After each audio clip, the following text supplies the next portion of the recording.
your new MODUS Super Series champion. He is Jim McEwan.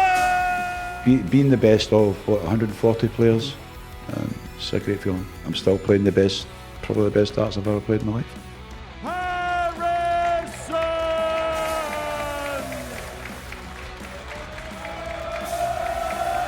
Yeah, the 121 was one of the shots I've hit so many times here before. So, you can do it. Just give me a shot. And then when I got the ball left, it was like, oh, please go in, please go in. Welcome along to the Tungsten Talk Champions edition here at the MODUS Super Series on Pluto TV, where we have a look back at two former champions' runs to the title here at the Live Lounge in Portsmouth. We're joined now by the Series 5 champion, Jim McEwan. This is, I suppose, a place where you've got plenty of happy memories. Yeah, always good memories here, especially on Week 5 Champions Week. Yeah, always feel at home here. Yeah. Let's talk about the Super Series and Jim McEwan, because actually it stems a little bit more than just being here at the Live Lounge in Portsmouth. It began for you back in Southampton when we were the then Live League. Yeah, I loved Southampton as well. I really felt at home there. Won quite a few things, and coming here it's so much more professional and it feels great. Yeah.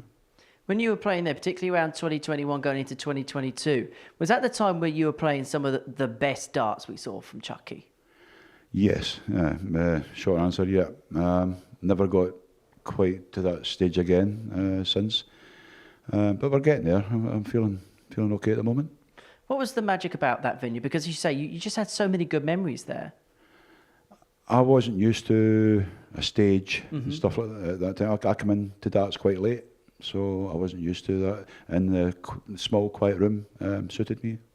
So how did you find the transition then, moving from the, I suppose, more Pro Tour style setup at Southampton to more the stage style environment here in Portsmouth? It wasn't really hard to get used to this. I played county on a stage, but when you come here, it's so much more professional. But I didn't start off very well the very first time I was here, but I got the hang of it after that, and eventually I got my rewards. Yeah, you got through to the Series 2's Champions League. It took you a couple of appearances to get over the line. What was that feeling like when you won that first week? Yeah, good. When you're battling against some of the top players outside the 128, and you come out on top, yeah, it's a great feeling. Let's talk about Series 5 and let's talk about the victory for yourself. First of all, the qualification week. What's your memories of that? Don't think I played that well that week, to be honest. But it's the Saturday night that counts. You go into Group A. You don't want 2 and 3 days off from Wednesday to Saturday, but you'll take it just to get to the Saturday. But we got there eventually. I didn't play well, but all turned good on the Saturday night. Is that the key to being successful? Just peaking at the right time? Oh, definitely. Yeah. It's, what do they say? That's the champions do that. So, yeah, that's what you need to do. Let's talk about that Champions Week then, because I remember it quite well. There was obviously the Luke Littler 2-peat that came to an end. Sebastian Białecki knocked him out. And the feel for that Champions Week, I think it's fair to say there was a lot of quality in there, really good players in there, but it also felt like there was an opportunity for somebody to grasp. There's a lot of good players, but maybe players that haven't had that real one massive tangible title yet. Yeah, don't get me wrong, it was hard on the Saturday night. I had to beat Andreas that night as well. And Moreno had already beat me earlier that night, 4-0, 4-1, something like that. So it was great to get one back on him in the final. Going into that Champions Week, how much did you fancy the task? I always do, Henry. Yeah, you can't come to a place like this and not fancy your chances. I always do. And I'm playing not bad at the moment, so yeah, I'm looking forward to this. And then I suppose the whole experience of the Champions Night. Now, you played in many finals nights here, but it's a completely different feel. Obviously, I know there's the money and the title on the line, but the whole energy in the place is just completely different, isn't it? Yeah, well, when I'm usually on a Saturday night, I've not got much support anyway, but I'm used to that. But the week I won it, yeah, I had a good support that night. Yeah. Let's talk about the final then. Let's talk about Moreno Michels, because for you, as you say, you lost to him earlier on in the night. Is that something that can enter the psyche? Is it something that you just have to wash away from the back of your mind? Well, it was after I beat Darryl Pilgrim. That got my dander up a little, if you like. And I just told myself I wasn't losing the final. Because you know how hard it is to play Darryl. And I've had a few good results against him. So beating him that night, when he was playing well as well, I just went into that final saying I wasn't getting beat. And you weren't getting beat. Fortunately, it was comprehensive, really, of the treatment. Yeah. I watched it back, and the winning dart. I'm watching it. I'm saying, don't miss it. But no, it was quite surreal, to be honest. When Charlie Courtefine calls game, shot, match, champion Jim McEwan, what was that feeling like? It was, I just threw my darts up in the air. I think I did. To eventually get there and to follow Luke doing it twice and knowing he was giving me the trophy, it was a good feeling. And look where that boy is now. And I suppose there was a synergy to it because you had Luke Littler at the time was just a teenager, still 16 at that point, handing a trophy over to somebody a little bit his senior. That was for us. We were talking about that. I suppose that shows the sport of darts that it kind of doesn't matter the age. That there's not really a boundary to this sport. No, absolutely not. If you're active, it's not. I mean, I'm 58 in a few weeks, and I'm still playing probably the best darts I've ever played in my life. You mentioned at the time the money, that the £20,000 as the jackpot was then was life-changing. What impact did winning the Super Series have on you? It was great. I've never had anybody hand me that amount of money before. It's all gone now. But no, to win £20,000 in one darts tournament, what an experience. What pride does the title hold, winning the MODUS Super Series outright? Oh, it's brilliant. I mean, I walk down the street and I see the charts and I've been a champion here. I've got nothing to fear from anyone. So, yeah, it's a good accolade. You've achieved a lot in your career, but is winning this the one that's at the top of this, winning the Champions Week here? Is that the one you can look back at and say, yeah that was the one? Yeah, at the moment, yeah, absolutely. It even tops me beating some really big players on the Pro Tour a few years back. That was a good feeling. But coming here and being the best of 140 players, it's a great feeling. In terms of the future, obviously only one player's ever won it twice. That lad being Luke Littler. Is that something that for you, if you had the opportunity to, you'd like to chase down to do it again? God, yes, yeah. And a third and a fourth, yeah. Absolutely, yeah. I think if I manage to win this one, I'll probably feel better than the first one. And then I suppose away from here, is there anything else that you haven't achieved so far, haven't achieved yet, that you'd like to tick off the list whilst you got the chance? As I say, I want to do Lakeside again. And play what I know I can.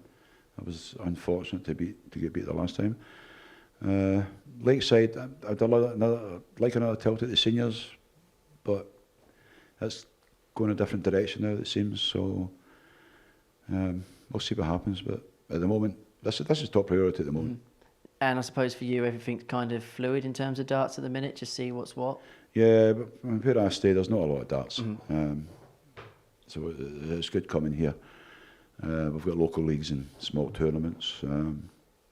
But if I win it, they don't pay me the proper prize money. But no, I love coming here. It's great to have you here, and it's great to reminisce about some good times as well, Jim. Yeah. Thank you. MODUS Super Series champion, Andreas Harrysson!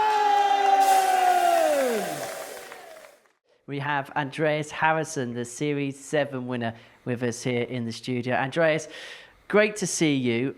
When you look at that stage and you look at the Super Series, what's your first thoughts when you think about the MODUS Super Series? Well, yeah, I love it here. I enjoy playing on that stage. It's fantastic. Yeah. Is it like a home from home, the Super Series? Yeah, a lot of people say that it's your second home. So yeah, and, yeah, feels like it maybe. You said you love the Super Series so much. What in particular about the Super Series do you enjoy? Oh, I don't know. It's maybe I always get some new friends when I get here. In the room back there. It's great. You play legends and upcoming and everything. Yeah, and get a lot of new friends. I suppose as well for yourself the opportunity to play players which maybe without the Super Series you wouldn't have had the chance to play before, maybe. No, that's right. I played a lot of them. So let's get to know Andreas a little bit better. Where did darts begin for you? When did you start playing? I started playing '94 with a friend of mine, Petra. As now she is my girlfriend or almost wife. Been together for 30 years now. So, and some friends always play darts, and we said at one time let's go and see what it is, and then I was caught at the moment, right? Mm-hmm. Did you realise you were good straight away? Well, not straight away, but I wasn't so far away from the target. Mm-hmm. And then in terms of taking the sport more seriously, when was the first time you thought, actually, I'm going to try playing competitions, I'm going to try and take darts a little bit more seriously? Well, I played in Sweden for a lot of years, and then a club mate for me got into the national team, and I thought oh well, if he can do it, I should give it a try, because we play even. So, and then I really started to try. I think it was 2014 maybe. And then in terms of the circuit, what kind of were you playing? Was it kind of all Scandinavian region stuff, Sweden, Norway, Denmark, that kind of thing? I started quite quickly in my career to play all the things in Sweden and never got out far from the country. So 2014, I gave it a try, and I quickly qualified for the Winimo and got there. And I know that first game in Winimo I beat the Dutch guy, the matchstick. And then obviously from there, I mean, the first time I remember seeing you was in 2020 at the Indigo at the O2, the BDO World Championship. That was your debut in that particular competition. What was that like, playing at the BDO World Championship? Yeah, it was lovely. But I just had the thoughts for going up for the first game was, oh, do I really want to win? I have to do an interview after. And I know if I'm going to win, I'm going to say congratulations to my son, because it was his 20th birthday, the same day I played, but I forgot it. I couldn't find any words, I think. And then moving on, we saw you play. I mean, originally you actually played your first week back in the previous studio, didn't you, in Southampton? What was that like to play in? Yeah, it was strange. It was lovely there too, but it was totally different from this. And MODUS has improved every time I was here, I think. And yeah, it was great to be there and see that one before I get here. How would you describe the setup here at the Live Lounge? How would you describe it from a player's perspective? Yeah, just great. I like the stage and everything around it. It's perfect.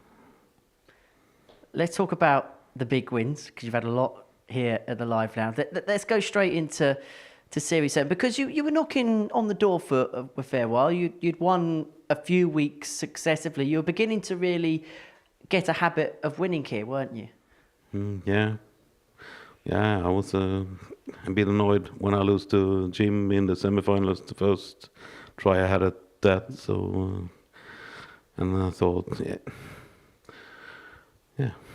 I think I can do it. So hopefully I can get back and do it again. So did that disappointment actually inspire you a little bit? Yeah, I think so. First inspire was Anton getting through to Champions Week. That inspired a lot. So if he can do it, I can do it. And then to Series 7, which actually the lineup for that Champions Week was really, really tough. And is it fair to say that the first group, the Group A, didn't really go to plan for yourself? No, of course not. You go for a win. So. And I end up in Group C, I think, yeah. But that was... Then I got inspired from Kieran Tian. The first time I was in Southampton. He was finished last in Group A and won the whole week. So if he can do it, I can do it. So is it fair to say that you're a player and a person that kind of looks at what other people have done and you draw inspiration from that? Yes, a lot. And maybe I think other players are too good. Maybe I should think that I am better. In terms of the Champions Night, we knew the players that were involved. Bo Greaves, Cameron Crabtree, Reece Robinson was there as well. You must have looked at that cast list of players and thought, oh, this is tough. Yeah, but it's like that all the weeks, I think. Always a tough week. And what was the atmosphere like? Because it's different, isn't it, to a normal week, isn't it? What was the feeling like, both in terms of the audience and also the feeling within yourself? Because this, at the time, was the biggest jackpot we ever played for. It was the first time it went up to 25,000. Yeah. Well, the atmosphere was great. I didn't feel like it was like the Champions Week Saturday in there. It was like normal, I think. A little more tense maybe, but I do my normal stuff, and yeah, it worked. Let's talk about the final then. Cam Crabtree. We'll talk about the 1-2-1 in a second, but I just want to talk about how you felt going into that game. Was that perhaps the biggest game that you'd ever walked out to, that final? It probably was, but I wasn't thinking of that at the moment. I think like it was a normal game, just go in and do your stuff. And yeah. And it was such a tough game, because it was really nip and tuck, wasn't it? Neither of you could really get away from one another, could you? No. I thought I had him sometimes in the game. I don't really remember, but oh yeah, when he do that, I think it was in the semi. I hit that 171 and left 8 against Bo. Oh, and when he did that in the deciding, I think, he looked at the semi. And at that point, because Cam looked in the zone at that point, found the 171, and he was like a peacock. He was waiting to take the 4-4 out. So for you, in the back of your mind, are you thinking, this might be the only chance I get the 1-2-1? Yes, and I was thinking like the 121 was one of the shots I've hit so many times here before. So, you can do it. Just give me a shot. And then when I got the ball left, it was like, please go in, please go in. And when it did, it was yeah, great feeling. What was that feeling like then when you lifted that trophy? What were the emotions? Unreal. Yeah, I don't know if I know it was unreal. Yeah. So only one. You've had a couple of tilts since you got through to another Champions Week in Series 9. Now, only Luke Little has ever won this trophy twice. Is that something for you which is very high up on the priority list to get your name back on it again? Yeah, that was. Of course, it would be great. I would do everything to be there again. Yeah, Luke Littler is the great star here right now, so the same as him would be great. When I say that you're a legend of the Super Series, how does that sound to you? Strange. I don't feel like a legend. I played a lot of legends here, but yeah, no, it feels strange. Well, you've certainly done a lot to put yourself into the history of this tournament. Andreas, thank you so much for coming and having a chat. It's been really nice to get to know you a little bit better. Thank you very much for that. Thank you very much for watching the Tungsten Talk here at the MODUS Super Series, the Champions Edition. Do join us again soon. Bye from us.